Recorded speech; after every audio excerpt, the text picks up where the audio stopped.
Welcome back. The truth about tech. A group of Silicon Valley insiders, including early employees of Facebook and Google, now say that they are fighting back against what they actually created. According to the New York Times, the new Center for Humane Technology is planning an anti-tech addiction lobbying effort and adds about the effects of social media on young minds. Joining us right now is Jeremy Ring, entrepreneur, a former Florida state senator, and author of We Were Yahoo!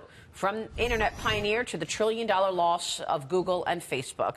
Good to see you. Thank you so much for joining us. Thank you, Maria. So you were one of the very first Yahoo employees. Tell me about how things have changed and how you see what has happened in Silicon Valley. Well, when it started with Yahoo, I mean, we were the biggest in the world at the time. We were bigger than Disney, News Corp, and Viacom combined in terms of value. Now we're probably the only people on planet Earth talking about Yahoo today. So you can tell about how far it fell. The book and the story is really about missed opportunities. We're talking about, you just mentioned Google and Facebook.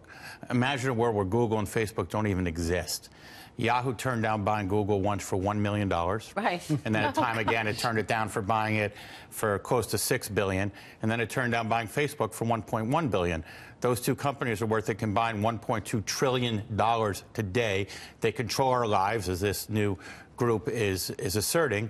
And yet Google would not exist today, and Facebook would at best be a shell of itself had Yahoo not miscalculated.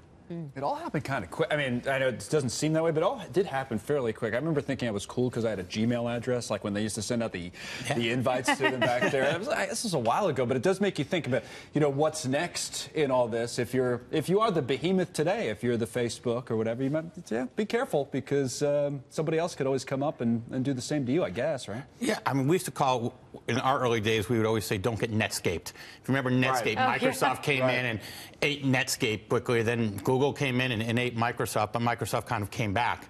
Obviously, Apple at one point was near bankrupt.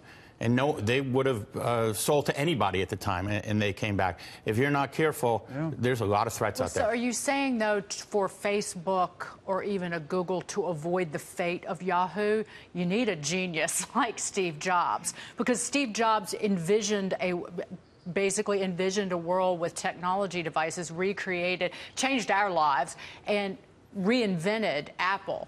How do Facebook and Google prevent suffering the same fate of Yahoo? Well, it seems they've been preventing it through acquisition.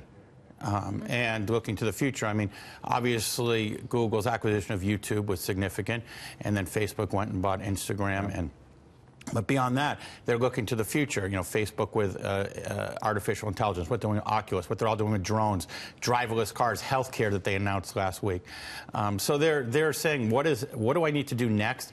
And even if it doesn't make money anytime in the near future, they seem to be all over it. So I feel pretty good that they'll be around, whether that's good or not. They seem to be much brighter than Yahoo was. And you have a problem with the addiction on young people. I have a terrible problem with the addiction. I mean, Facebook has their I guess it's a year old, their Messenger Kids app for 6-year-olds.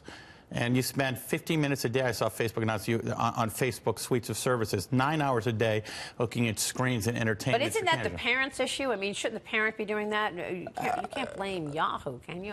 Can you blame Google? You got it. Look, if we could, as a former elected official, if we could legislate parenting, the world would be a whole lot better. So don't get me wrong. I'm not going to push back at all on something that should be absolutely about parenting.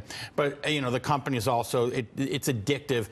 They know how to create, you know, an addictive environment as well. So it's all society. And by the way, adults are just as addicted as kids. We keep talking about kids, but this is a societal problem. It's not just a kid's problem. It's true. Jeremy, good to see you. Thank you so much. Thank you so much. Jeremy Ring joining us there.